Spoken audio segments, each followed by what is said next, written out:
On the 22nd of June 1948, the Empire Windrush arrived at Tilbury Docks in London, carrying 492 West Indian immigrants.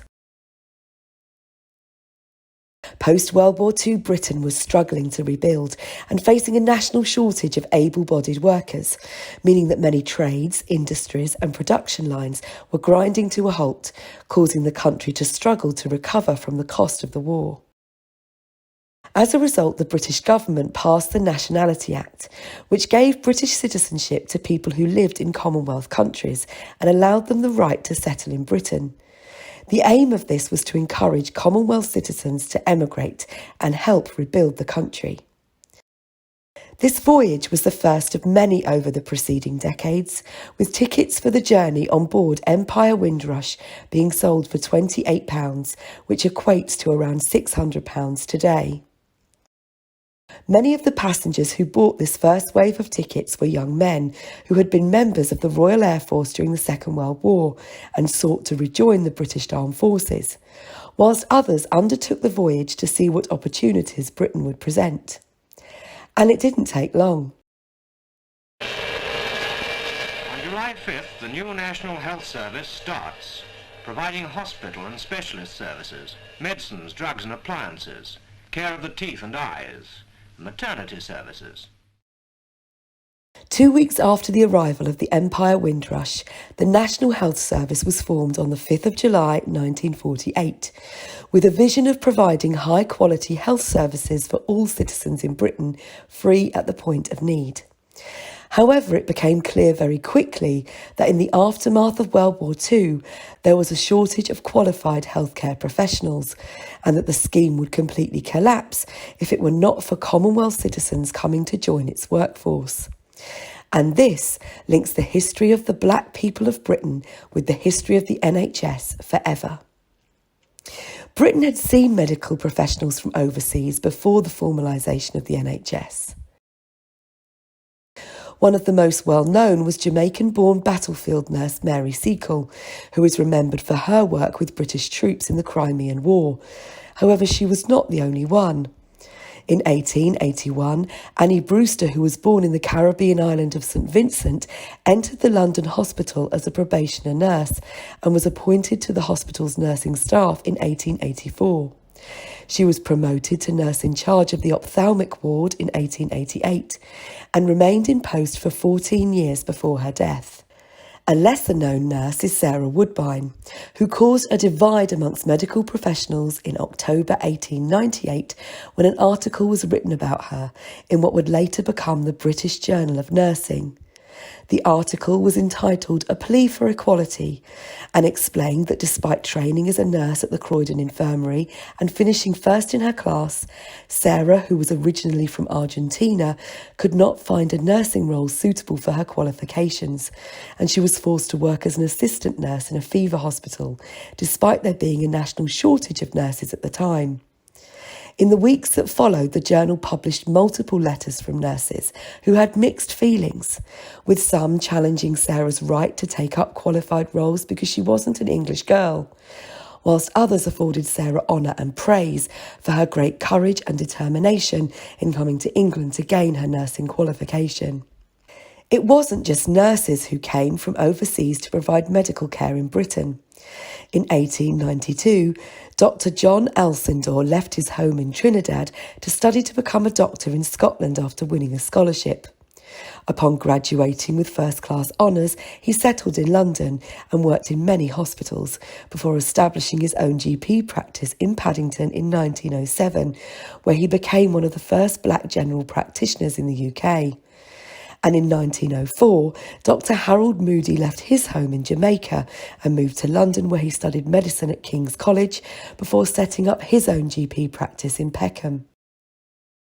In 1911, Britain took its first steps in providing health and social care for its citizens with the introduction of the National Insurance Act, where workers could pay a sum from their weekly pay to gain access to medical treatment if they fell ill.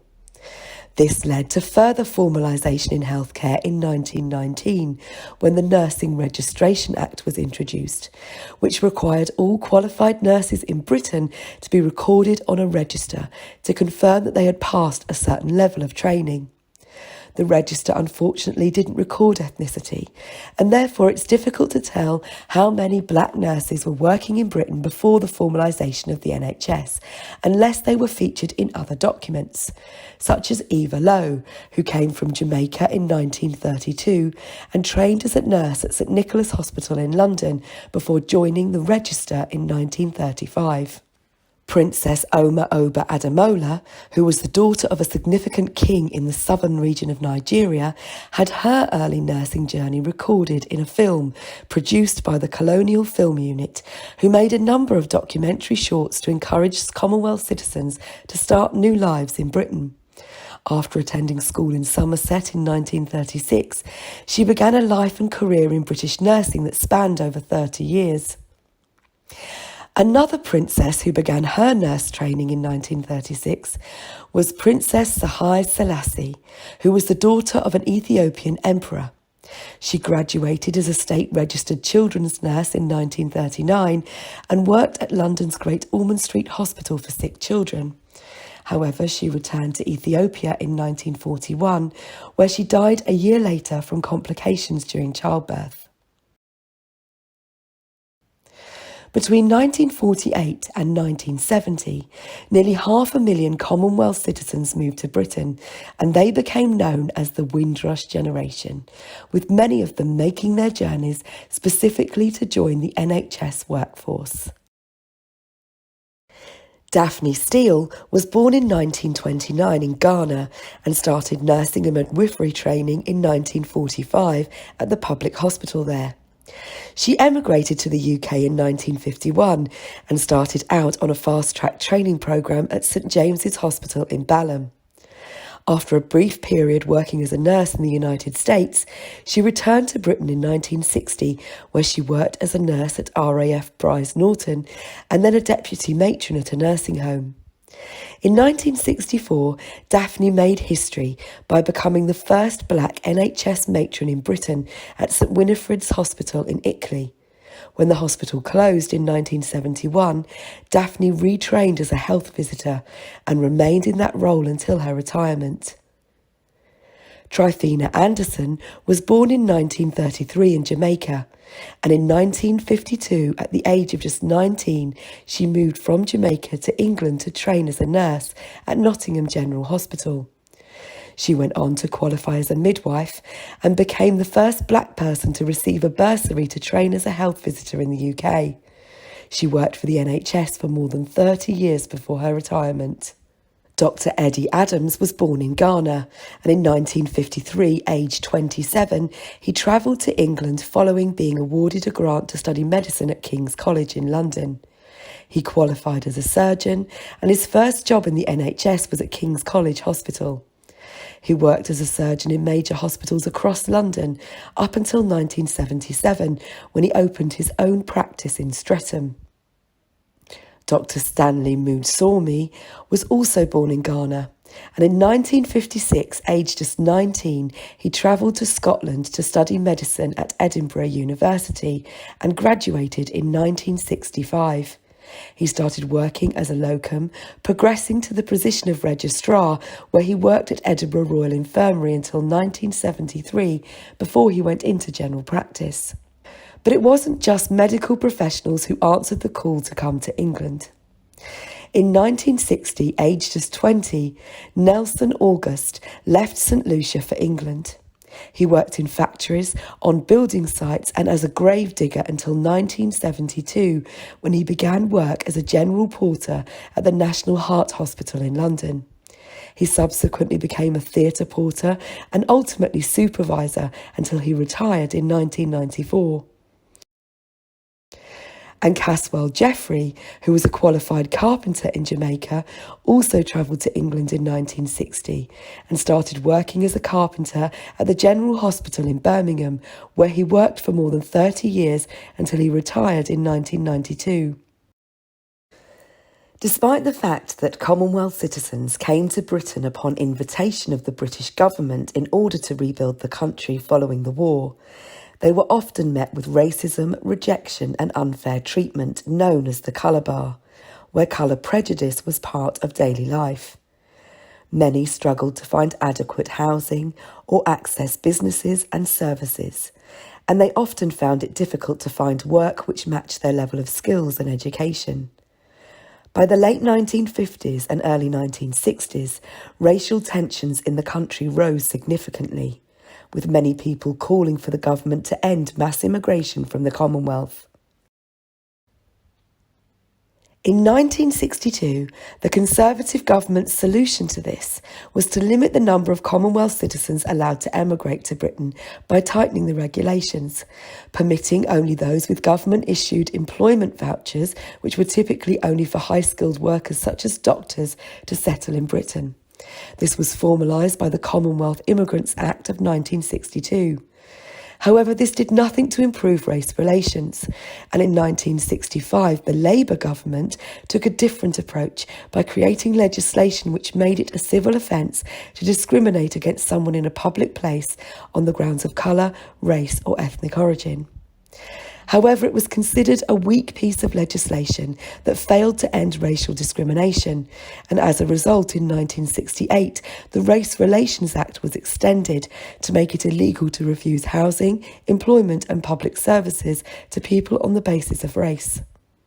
Unfortunately, the Conservative Party were widely critical of the modifications to the Race Relations Act and very vocal in their opposition, a sentiment which was sadly shared by many voters of the time, and this was used heavily by the Conservative government in the 1970 general election and is thought to have led them to victory. Once in power, the Conservative government introduced amendments to the Immigration Act in 1971, which placed even stricter controls on immigration from Commonwealth countries, effectively ending the Windrush era. When the Immigration Act of 1971 came into force, anyone from the Windrush generation living in the UK at the time was automatically given indefinite leave to remain in Britain. But the Home Office didn't keep a record of those people, and this only came to light following changes to the UK immigration policy in 2012, when children from the Windrush generation, who were then in their 50s and 60s, began being denied healthcare, losing jobs, and in some cases being detained and deported despite living in the UK for almost all their lives. This was because many of the children who travelled to the UK as part of the Windrush generation did so on their parents' passports and never applied for British passports when they arrived. As a result, this automatically made them illegal immigrants when the UK immigration policy changed in 2012, because the Home Office failed to document their 1971 right to remain. The government eventually decided to U-turn on the policy in 2018 after they were urged by at least 140 MPs across Parliament, and more than 130,000 people signed a petition asking the government to grant the Windrush children amnesty. However, many people had already been deported. When the Windrush generation settled in the UK, many of them went on to have children who became known as first-generation Black British, who saw the challenges faced by their parents and were determined to make them proud by thriving in Britain, often within careers in the NHS. In 1986, Professor Laura Sarant, OBE, who was born in Britain to Dominican parents, became one of the first nurses to qualify through degree and was the only black student enrolled on the course. When qualified, her work specialised in sexual and reproductive health, including research into working with sex workers, alcohol and drug-dependent individuals, and tackling attitudes towards HIV and AIDS. She is now one of only 6 black professors of nursing in the UK, and her work also includes policy development nationally and internationally, with an emphasis on racial inequalities and cultural safety. She was named one of the most inspirational women in healthcare in 2014, obtaining an OBE in 2018. In 2017, Professor Laura Sarant OBE wrote a poem titled You Called, We Came, to reflect, recognise and celebrate the contributions made by black people of the healthcare system of England post-World War II. It was written to shine a light on the hardships, prejudice and challenges faced by the brave men and women of the Commonwealth who responded to the call from England to leave their island nations and not only save the NHS, but change the shape of Britain forever. This poem is now used in schools up and down the country as we celebrate Black History Month. Hello and welcome to St Anthony's Primary School. Today we have a very special performance for Black History Month at the Whittington Health NHS Trust. We are here to celebrate all those who serve the NHS and especially pay tribute to the Windrush Generation. So, without further ado, I introduce you to our song, You Called, We Came. I hope you enjoy. Thank you, NHS.